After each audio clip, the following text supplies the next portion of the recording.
Uh, keep LaDonna Warner in your prayers. When is the 25th this week? Is it already passed? LaDonna, where are you? We thought you'd be here today. I'm just messing with her. I like messing with LaDonna. She's a hoot, man. But hopefully she got to start driving. I haven't heard. Rebecca has mentioned unspoken request on our group me, as well as requests for Allison Ferguson. We need to keep Rachel and her family in your prayers with the loss of her father. His services will be Tuesday afternoon at 5 o'clock in Pine Bluff. Y'all remember this family. Remember Carol Taylor, and with the loss of her sister. Carol says that they're going to probably do a private memorial at some point in time in the future for her. Keep her in your prayers.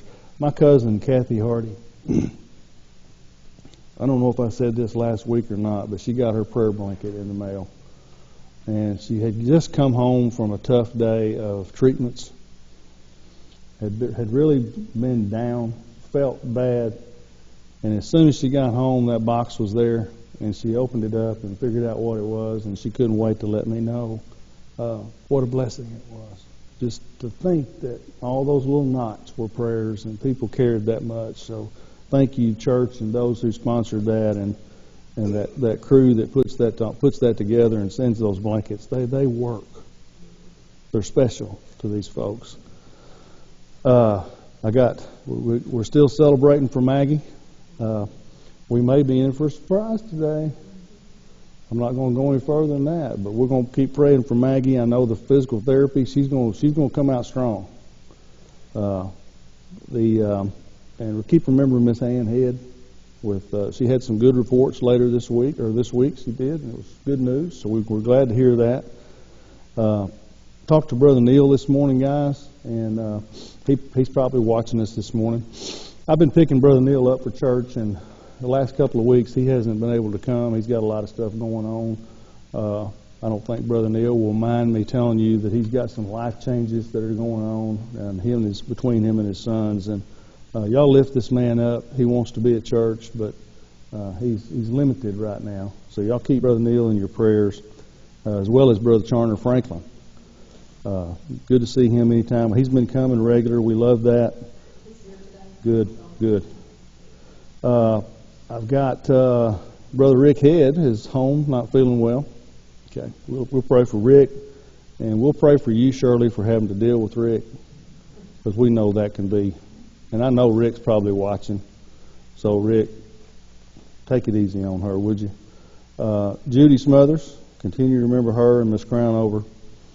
Along with the loss in the Duncan family, Angel had mentioned a couple of names, Teresa and Rachel Springer, that she's keeping on the prayer list for their cancer and their treatments. Jack Harmon has a cousin, Dawn, that they requested prayer for. Pam keeps us updated with baby Will, and keep him in your prayers. Phyllis Bailey Smith, Pat Nips, Miss Janelle's okay? Okay, all right. We continue to lift all these folks up that I'm naming right now for various reasons. Jonna's cousin, mentioned Brother Neil, Steve Rakes and his wife, the McGugans. Any changes there, Becky? Other than what we talked about the other night? Okay, all right. Hey, we sympathize. We understand.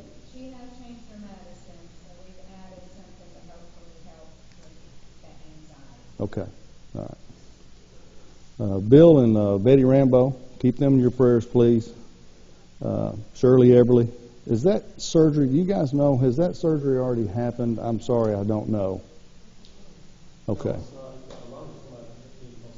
Oh, okay. Okay, thank you, Dennis.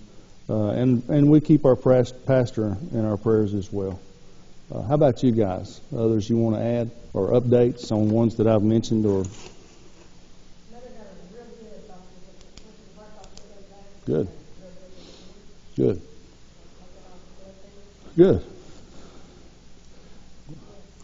Well, Friday before, let's see, I lose track with these holidays. I get mixed up on days. A Friday or so back, I had to take Becky over to the heart hospital. She got fully checked out herself. She was having some problems. Everything was good, and we think that it was a lot of muscle pulls in her chest and her back from those boys. Yeah. I've noticed that she started in the last month or so asking me to put Hayes in the Yukon because it's so tall, and so she's punishing her chest and her back with that. So she was a little bit worried that day there with the boys by herself, and so we took off, went over there, and everything checked out well. Kevin needs your prayers. He's possibly torn a meniscus, and we finally went to the doctor with that. So he's waiting on some insurance questions to be answered for some MRIs and things like that. So y'all pray for him and pray for me because I'm gonna miss him at work. But things happen. You got to get it done. You got to get it done. How about unspoken requests?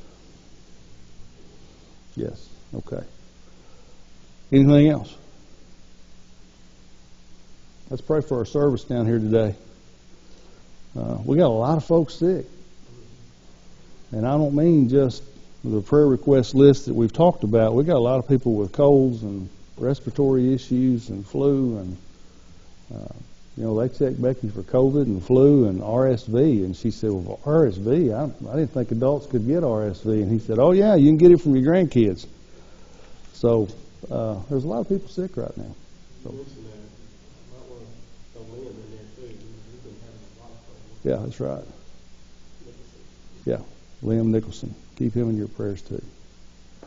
All right. Yes, ma'am.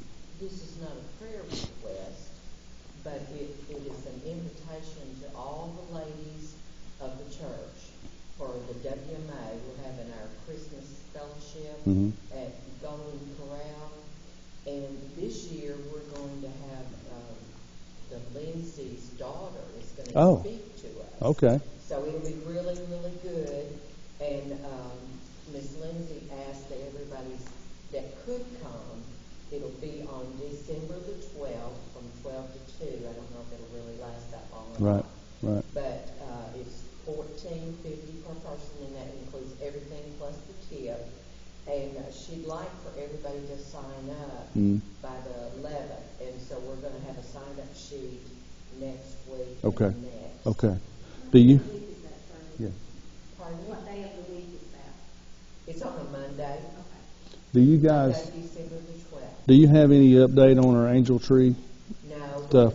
They're all at school. Yeah. So I'm going to get with them Thank you. tomorrow. Thank you. And Angel had mentioned to us about working with the call, and of course all this has happened in their family, so we're going to give her some grace with that about reports on that. But if she can get that together, we want to keep that on in front of us too. She has said that it's that our assignment is arts and crafts things. Oh, okay. Anything from kids to adults. So it can be markers, Okay. crayons, popsicle sticks to make stuff. Just Do we bring that here to the church? why don't we? And it'll save her. Yeah. Yeah. Unless you just want to give her money, and I don't know that she'll have time to Yeah. do all that. But, Anything we can take off her plate right now would be good. Right. Yeah. Okay. All right. As I understood, it's not just one basket we're working on, Mhm. but it'll be divvied up between Oh, okay. Even better. baskets. Okay. So, it won't matter if you have 10 boxes of crayons or... Arts and crafts stuff for the call. Yeah. All that kind of Thank you for that update, Debbie. Thank you. Anything else? Okay. Let's go to the Lord in prayer. And Dennis, would you open us, please? Our loving Heavenly Father, we thank you so much for allowing us to be Father, we thank you for all the things that you do. We're so blessed. Father, we thank you most of all for your Son, and God, Amen. Father, I pray this morning that we'll worship you this morning. We'll put aside all of it, our daily things, Lord, this time. Father, we lift up these conventions. There are so many hurts, so many people that have lost loved ones, even that are sick, and I'm caring for those that are sick.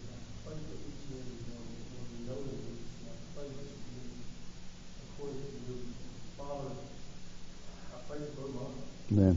Pray for this family. Once you leave, you pray that you bless them in a mighty way. Even the words to say this morning, that we stand to be recommend this lesson, and we pray that you use it as Lord, that we might know that you give me now the honor for it, and I pray in Jesus' name. Okay, open your Bibles to Ruth chapter 3. Ruth chapter 3. And last week we talked a little bit about the beginning chapters of the book of Ruth and the trials and things that Naomi and her sons, when they moved with Eleazar and Elimelech, and moved to a foreign land, and Elimelech and the sons passed away. And the great love that was displayed with Ruth and with her sister-in-law too, Naomi, and how Naomi had heard that there was bread back in the land where they came from in Israel, and she urged them to, go on, leave me, take care of yourselves, but they had so much love for her. And when we left the last few verses last week in chapter 2, verse 1, you got your Bible handy, Deb? Chapter 2, verse 1, read that first verse. And Naomi had a kinsman of her husband's, a mighty man of wealth, and the family of Elimelech, and his name was Boaz.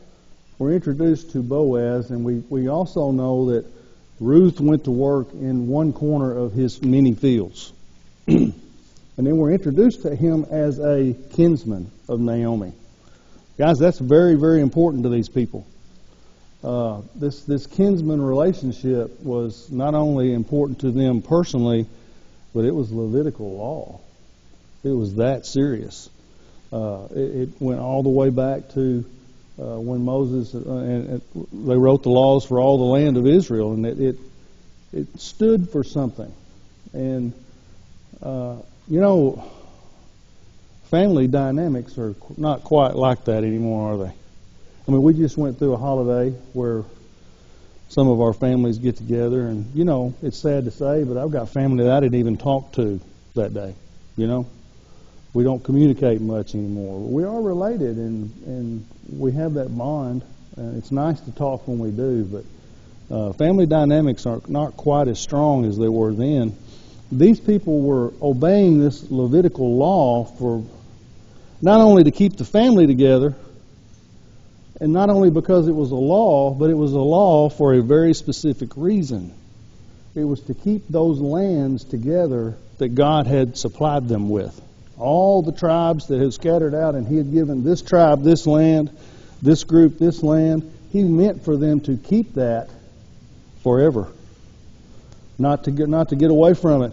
And to do that, the family had to stay together, and the family had to work together and continue staying together on that land that God had given them. And now, in the readings we've started now, they're starting to talk about some, they're getting ready to plan a wedding. And I was going to ask, how many of y'all remember planning your wedding? Good for you, Kendall. I remember having a wedding. I don't remember planning it. I had a couple of people that were planning it for me. And I just was thinking, it's not like those days. Today, how do we go? Kendall, when you planned your wedding, it was all about what? The bride. I knew I was asking the right person. It was all about her. It was all, and it should be. I'm not knocking that.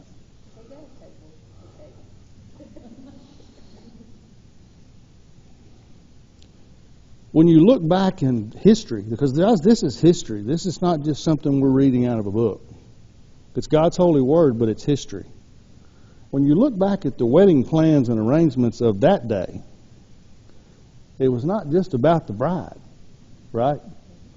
It was about the bride. It was about the groom. It was about property. It was about land. And some of my folks from up in Quitman, I can still remember when I was young, when someone was getting married up there, one of the things that they talked about, and it sounds so foreign to us now, was they talked about what piece of property they were going to get when they got married. The family, my uncle had lots of land. And they talked about, well, when they get married, I'm going to give them that quarter down there on the creek. And so, and you're like, back then I didn't think much about it. But it was the same principle being applied as they're applying right now. When they get married, I want them to have this piece of property too. And we got these marriage plans that are going on. And they named Boaz as a kindred redeemer. Listen to this first verses here in chapter 3, verse 1. Then Naomi, her mother-in-law, said unto her, My daughter, shall I not seek rest for thee, that it may be well with thee? And now it is not Boaz, our kindred, with whose maidens thou wast. Behold, he winnoweth barley tonight in the threshing floor. And it shall be when he lieth down that thou shalt mark the place where he lieth down, and thou shalt go in and uncover his feet. Now, y'all following along with this? This is weird, guys. I mean, when we read this, the first thing I thought is, my goodness, this is some strange stuff. All of these things meant something to these people. Thou shalt go in and uncover his feet, and lay thee down, and he will tell thee what thou shalt do. I'm going to tell you something. Knowing the generation of younger women that I know now, if we told you that the way you were going to find out about who your husband was going to be is you had to go to the barn, I can see Kendall right now. Tanya would have been the same way. You're going to go to the barn and you're going to find out where he sleeps at night there, and you're going to go in and you're going to wait, and when he comes in, you're going to uncover his feet and you're going to nestle up right next to his feet. No. And then he's going to tell you exactly what you're going to do. What do you think about that, Kendall? I don't even mind the barn.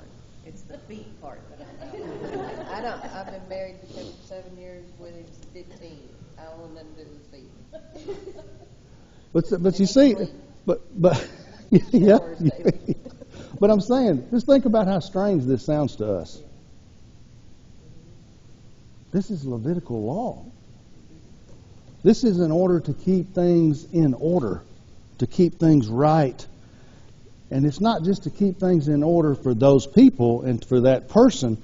It's to keep things in order and keep right for God. That's the whole bottom line. When we go through our wedding ceremonies and courtships now, I don't think we put a whole lot of thought into, is God going to be happy with this? Is this something God is going to approve? I hope we do. But I got to get on this too, guys. And Kendall, don't plug up your ears. You're going to get... You're good.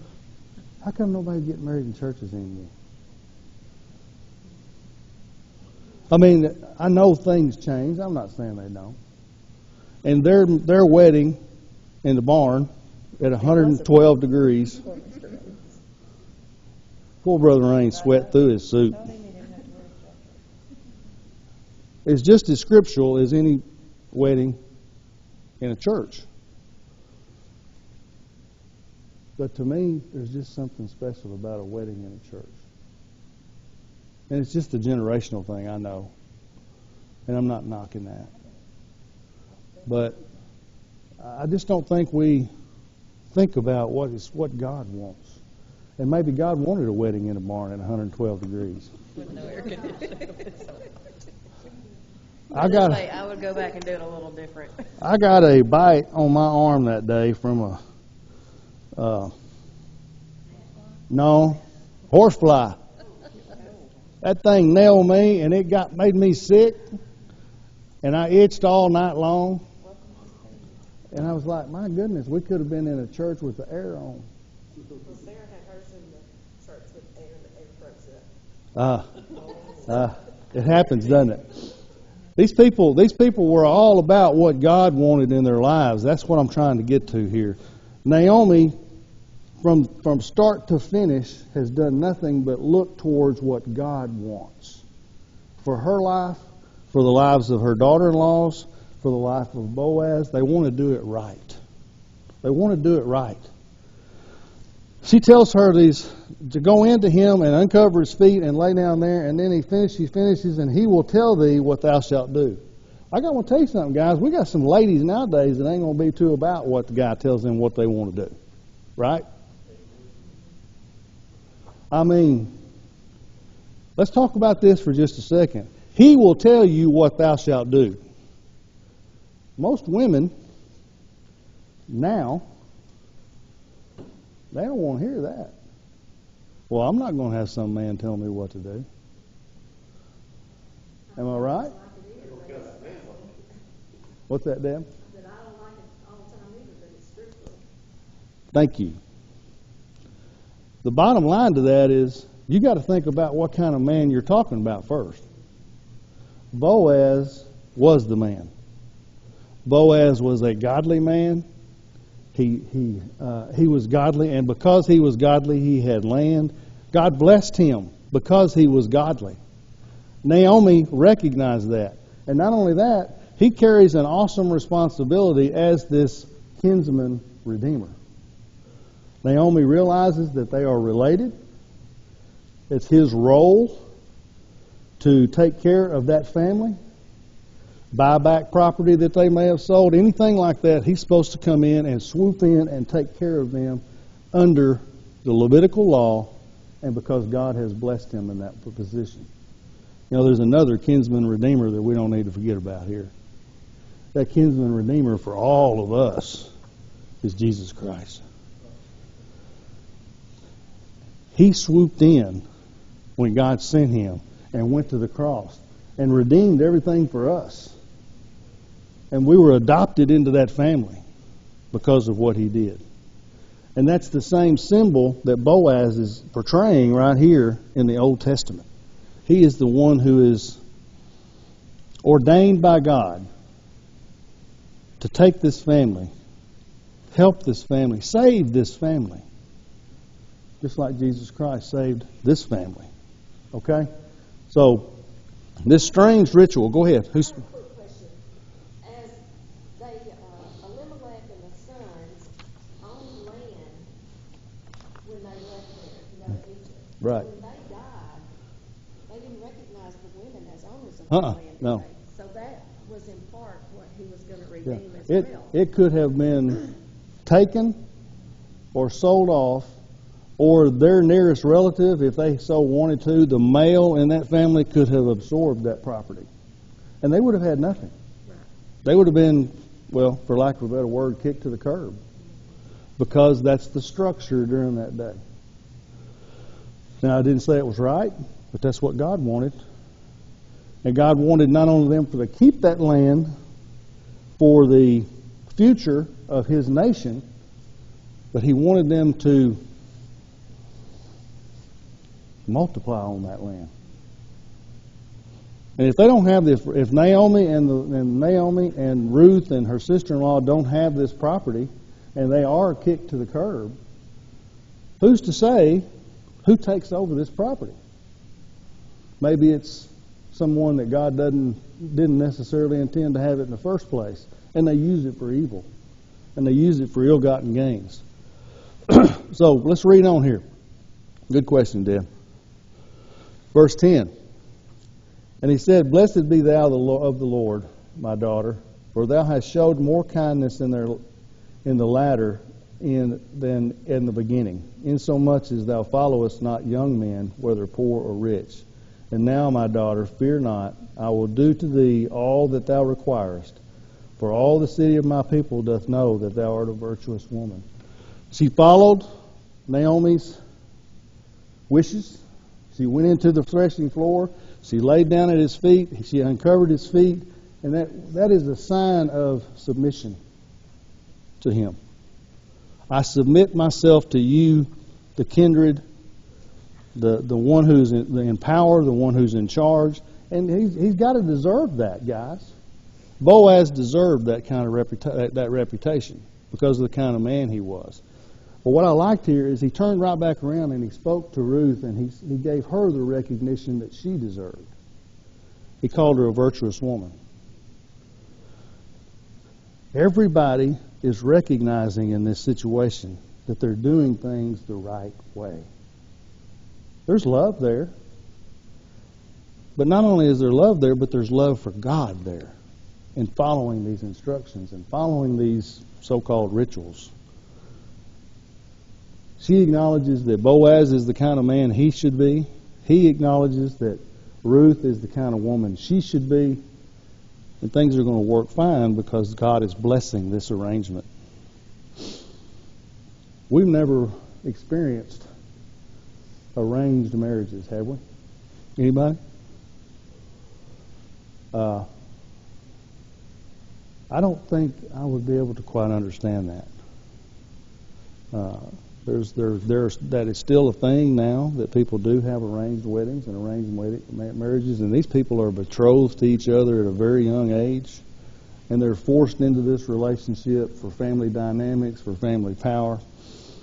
This is not like that. This is an arranged marriage for God, for His benefit, for His blessings. And it proves to us that when you do the right thing, when you follow God's will, and I'm not saying we can always do it, but when you do it to the best of your ability, God will bless. God will bless. And before this story's over, you'll see how God has blessed this arrangement between Boaz and Ruth. But there's a very, very huge thing that's coming out of this arrangement. It's the family lineage of the kinsman redeemer, Jesus Christ. I mean, we're talking about this woman is the great-grandmother of David. God has these things placed in different paths all over for that very reason. Everything that we do in even in our daily life today, everything that happens, good or bad,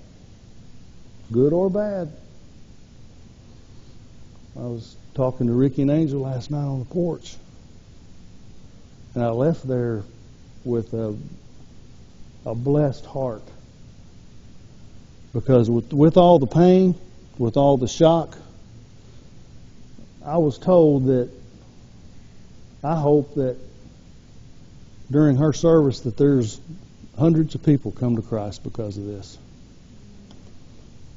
Ricky said, I've got people calling me that's been away from the Lord for a long time, and now they're calling me because of this. And I can share with them good things and the bad when you obey God. And it's hard to see sometimes, isn't it? But when you see it, you get that warm, pleasant feeling comes over you that you know that you're in the will of God here. There's a peace about it that you can get. You know, I know that those people have probably cried more in the last week than they've ever cried in their life. But then there's that realization that we're going to see her again. And then there's a realization that this is God's will. This is the way God's plan has worked out. And it's for, I can't say this reason because maybe I don't know the reason yet. But it's worked out for His reason somewhere, somehow. And that's the way these people have been introduced to each other. Through God's plan, His providential plan to bring them back to where they are and have her work in a certain section of a field, and for Boaz to be the kind of man he was, for Naomi to give the kind of guidance that she gave these girls, and for Ruth to be the virtuous woman that she really was all the time. Now, having said that, our book even says problems, the next category. The next section of Scripture, problem. Just like in our life, even when we are following God's will. Now, you with me? Even when we have done it exactly like God told us to do it, can there be a problem? Sure. I'm going to be honest with you, I did not remember this until I studied this lesson, that there was another kindred redeemer. The problem comes up. The wedding plans were being made, everything was going along fine, Kendall, and the airline messed up the tickets. I just remember Kevin walking up to me and said, Dad, Kendall's going to have a meltdown, the airline's messed up our tickets. Problem. But guess what? What happened? I ain't got fixed. There you go. Just married up into that. In the big picture, everything worked out just fine. Chapter 3, starting in verse 12. And now it is true that I am thy near kinsman. Howbeit, there is a kinsman nearer than I. Now we can take this one verse and we can do two things with it. We can remember here that Boaz is telling the truth. He says, okay, I am a kinsman. Well, maybe you didn't know it, or maybe you did. There is one nearer to you than I am. Again, Boaz is the man that's going to do the right thing. He's going to do it in a godly way. But what Boaz also told us is not only is there a nearer kinsman to this family than he was, he's also telling us that there is a nearer kinsman for us. And his name's Jesus. He's the one that is... I got a big family now, guys. I got a big family now. And some of us are getting closer by the week. Some of us maybe not. But it doesn't matter what happens. I've got a kinsman that is closer than any of those in Jesus Christ. He's closer to me than my wife is. Y'all have that same feeling? He's closer to me than my kids are. He is closer than anybody else. And don't ever forget that. But I thank Boaz for his statement here. It's twofold. But he knows that there's another man somewhere that is closer to this family in relation than he is. And being the kind of man he is, here's what he does. Verse 3. And he said unto the kinsman, Naomi, that is come again out of the country of Moab, selleth a parcel of land, which was our brother Elimelech's. And I thought to advertise thee, saying, Buy it before the inhabitants and before the elders of my people, if thou wilt redeem it.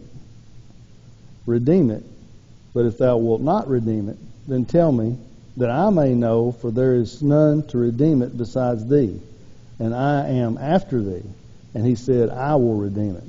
Then said Boaz, What day thou buyest the field in the in the hand of Naomi, thou must buy it also for Ruth, the Moabitess, the wife of the dead, to raise up the name of the dead upon this inheritance. Boaz, being the kind of man he did, they took care of business at the front gate in these cities. The men always were gathered at the front gate of these cities, and that's where they not only discussed problems of the town, they discussed politics, and they did business there. Boaz goes to the gates of the town where this other nearer kinsman is and appeals to him. And he says, I realize that you're closer to this, you're related closer to this family than I am, so this is what you need to do, and if you're going to do the right thing. If you don't want to, pass it on to me. Pass it on to me, and I will redeem it for them. You're talking about doing the right thing. Now,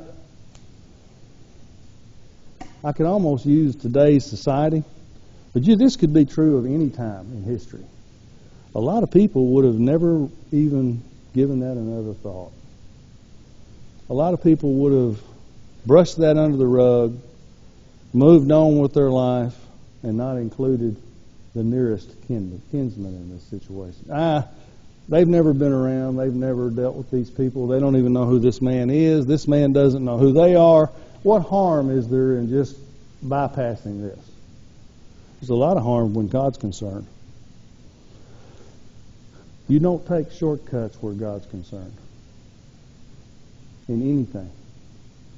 There was no shortcut to our salvation, was there?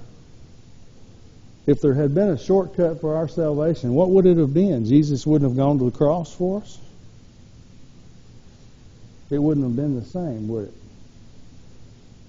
Boaz was the kind of man he was. He took it to the council of men there at the gate, and he was open and he was up front about it. He explained what the law said, and he explained that if that man did not want to fulfill that part of it, that's fine, I will do it. but I thought you ought to know. That's the right thing to do. It's the right thing to do. Listen to what this man says. And this man, I didn't find his name anywhere. Verse 6. And the kinsman said, I cannot redeem it for myself, lest I mar my own inheritance. Redeem thou my right to thyself, for I cannot redeem it. And Boaz said to the elders and to all the people, ye are witnesses this day that I have bought all that was Elimelech's, and all that was Chilion's and Mahon's, of the hand of Naomi. Moreover, Ruth the Moabitess, the wife of Mahlon, have I purchased to be my wife, to raise up the name of the dead upon this inheritance, that the name of the dead be not cut off from among his brethren, and from the gate of his place, ye are witnesses of that day. He made it all legal. He made it all correct. He made it all right. Everyone was in agreement. And you know what? When you do things God's way, that's normally the way things work out, isn't it? Not always. But most of the time, when you do the right thing, you know what you can always say? I did the right thing. I did it the way it's supposed to have been done. I did it with honor. I did it with love. Again, he didn't have to do all this. But Boaz wouldn't have been the kind of man he was if he didn't do it this way. But I noticed in that in that last couple of verses, he said something very, very important. I have purchased to be my wife, to raise up the name of the dead upon this inheritance, that the name of the dead be not cut off from among his brethren. These people put a lot of stock in keeping that family name and that family property and that family inheritance together for futures, for people to come after them, for children to be born into it. The name meant a lot to them. I thought about this a couple of different ways. And I thought about my name. Man, I got 3 names. And none of those names mean anything if I don't do God's will. But I can promise you that if I'm outside of God's will, everybody's going to remember my name. It's just the way it works, isn't it? These people will remember this family name for years to come, and for good reason, because their descendants will be Jesse. Their descendants will be David. But more importantly, their descendants will be Jesus Christ. Had they gone a different path, took things the easy way, took a shortcut, if you will, had they cut some corners, what would have happened? What would have happened?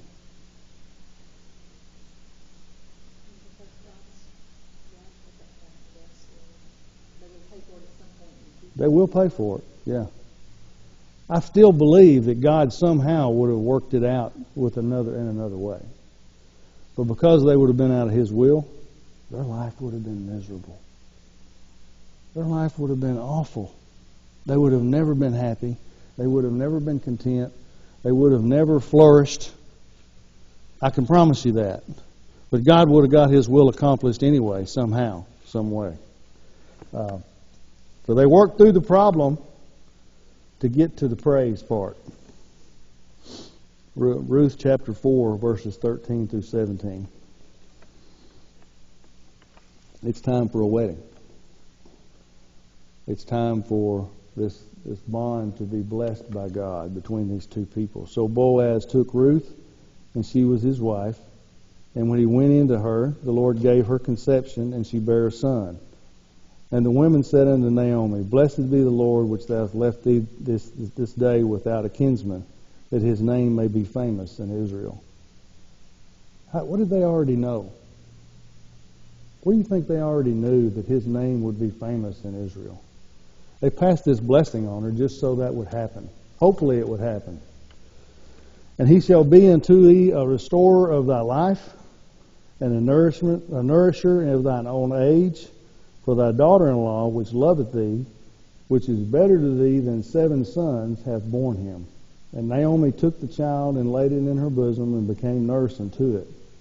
And the women, her neighbors, gave it a name, saying, There is a son born to Naomi, and they called his name Obed. He is the father of Jesse, the father of David. The people around them even knew how blessed this arrangement was. I don't think they knew to the extent that we do now, but they knew there was something special there in this arrangement. And they praised God for it. They took this baby and they blessed the mother, they blessed Naomi, they blessed the child, even before they knew for sure who was coming after him. Because everything was done correctly. Everything was done within God's will. We could learn a huge lesson in so many areas of our life, guys, of just following what God says. What we know to be right. I know we make mistakes, and I know we slip up, and all those, and I know there's sin in our lives still. I know Satan is real. I know he works against us. I know his angels work against us. But when we follow God's will, we're going to be blessed now, and we're going to be blessed again in heaven. When we stand before God, what's that called? The judgment. When we stand before God, He's going to remind us of things that we did when we were in His will. He's also going to remind us of some things that we didn't do while we were living on this earth for His will. We can be blessed now and be blessed later. I want that, don't you? We got some families that are going through some severe things right now, and I know it's hard for them to think they're being blessed. But to see them go through these situations with their heads up high and their hearts in the right place, that's a blessing to us, isn't it? They will be blessed for that, and especially in the middle of these tragedies. And we'll be blessed because they're blessed. They're teaching us, aren't they? Maybe there's a little girl here today, 17, 18-year-old girl that comes to church today that has gone through a terrible year, her and her family. But hasn't she been a blessing to us? In conversation and attitude, she's doing it the right way. She's following God's will. She keeps Him in front of her. And I know I'm speaking for her, but I believe it. She keeps God in front of her. And I'm sure there's times that her parents were down and disheartened and upset. She kept the faith. She was strong for them. She was strong for herself. She was strong for her parents. And she's been strong for all of us too. And she's done it the right way. And God's going to bless her for that. God has something very important in store for Maggie. God's got some plan for her that He wants her to do, and I'm going to enjoy watching it. I hope I'm around long enough to see it. But when you obey God's will, blessings will come. Just like this family. When you do it the right way. What about you guys? What did y'all get out of some of this that you read? Dennis, you got something? Yeah, it's not one of the biggest things, but you know what? It also tells the story that she's a Moabite. Mm-hmm. She's a Moabite, and it's not, she wasn't a Jew. That's right. All these things are not just for these people. It kind of just comes back to, hey, the Gentiles as well. We have a redeemer. It's for everybody. It's for everybody. Thank you, Dennis. Others? We're going to get out early today? Not quite. Not quite.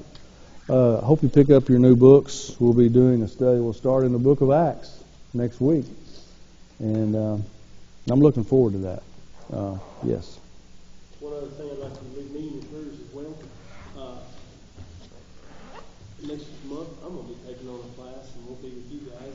I'm looking forward to that. It's going to be here in December, and we'll see how those kids and So what class?